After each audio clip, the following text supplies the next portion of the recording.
Good morning. I made this short video for you to demonstrate a problem that I've discovered while assessing data processing claims for the IRF. Most of the information and graphics in this video were pulled from a much larger video that I'm preparing for my Coming Clean in a Dirty Industry blog series. In the upcoming blog, I explore why data processing claims from government agencies generally cost more than private sector claims.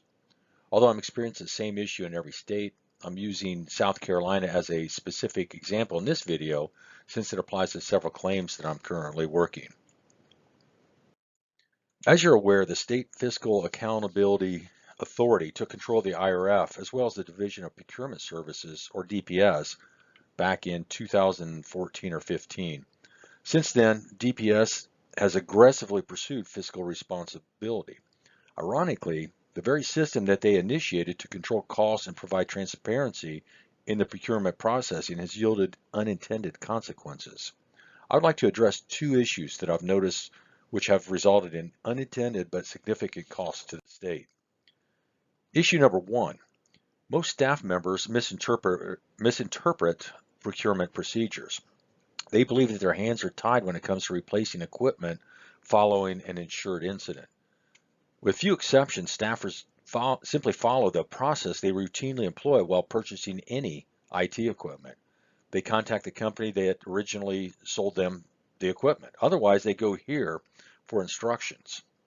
Either way, they believe that they're doing the right thing and never question the cost. Everyone just assumes that replacement costs are competitive since they're already been vetted by the SFAA. The few people that do take the initiative to research their options at that site are soon discouraged. There's no information readily available or incentive for them to obtain competitive quotes for replacement purchases. Unless they are replacing equipment that was just recently acquired, say like within the past 6 months, they will pay too much if they follow the system. Here's why. They've adopted a pricing strategy that's perpetually fixed to original MSRP. The manufacturer suggesting retail price is the primary focus of the procurement services. They develop a pricing strategy based on this price, less a standard discount. What it appears that they've done is they've taken 37% of MSRP and then just maintain that. At the front end, that's pretty fair.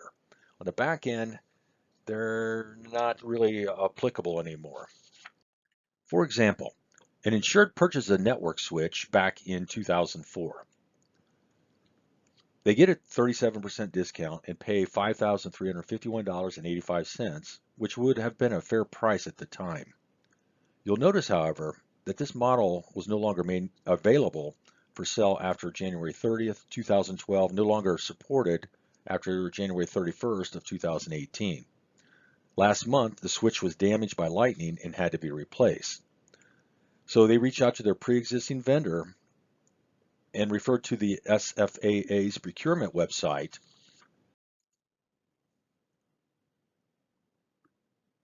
where they were scrolled down to like the networking equipment, which is hyperlinked to this site.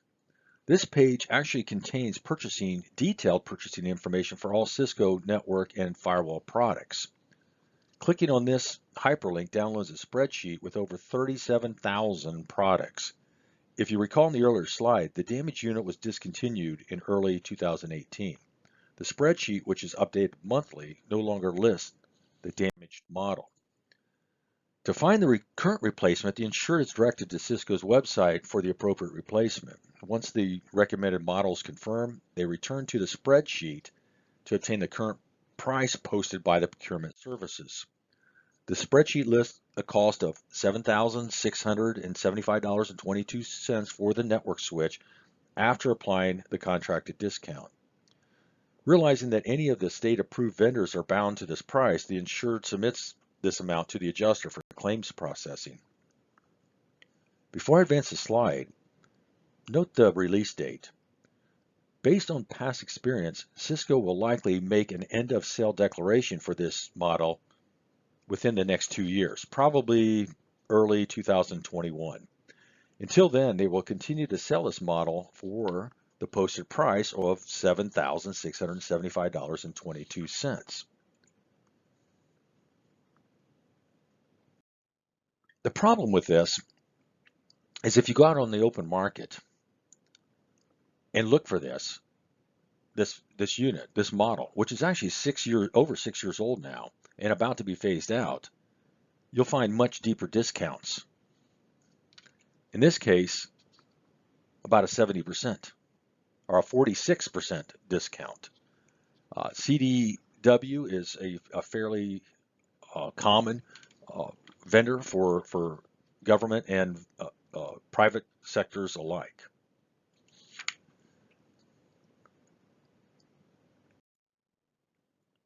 Now, interesting enough, or more disturbing for people like me, is that if the insured had simply Googled the model number of the damaged unit, they would immediately see a link to this advertisement on Amazon.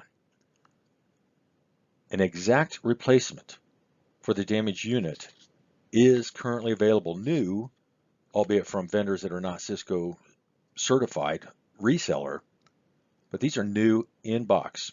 Most likely what happened here is someone purchased these units as new old stock from Cisco certified vendors after they received the end of sale notice back in 2012. Now that the units are no longer supported by Cisco, even though they are new, they're dumping them on the open market, selling them at a deep discount. Many adjusters will use this as the measure of damages since it certainly qualifies as comparable replacement. They discount the absence of support in a warranty argument since the equipment wasn't supported or under warranty prior to the loss incident. Let's go ahead and recap because I think this is important. Number one, the damaged unit could not be repaired, had to be replaced. We accept that. Number two, at the time of the loss, the unit was over 15 years old and fully depreciated. There was no salvage value prior. Maybe, even though it was operational and in use, it did have a value to them, but they couldn't have sold it to anybody else. Nobody would have bought a used one, especially when you can find a new one for $600. Number three, the affected model was no longer available or supported by Cisco. Number four, the current replacement for the unit from the insured's pre-existing procurement channel costs over $7,000. That same model, which is still an upgrade from what the insured had to begin with, on the open market outside the normal channels that they're accustomed to, is anywhere between $3,400 and $6,200. The interesting part, once again, is the exact replacement new in box is still available for $688. Here's the question: where do we draw the line? Do we do what they paid for it? Do we do what they could get it for on the open market, like normal people or people in the private sector? Or do they go with the $688, which is an exact replacement? I'm not really sure where the insurance reserve fund stands on this. I think we need to get this question answered. I've seen it taken, I've seen it adjusted on every one of those scales. I'm simply looking for an answer on a couple of these losses of what numbers do we really want. Now, for what it's worth, I have a few ideas on how this problem can be minimized on future claims. I'd be happy to share those with the IRF.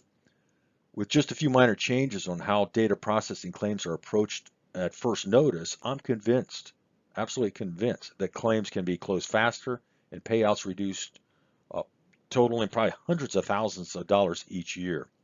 I appreciate the fact that you took the time from your busy schedule to watch this video and look forward to your response.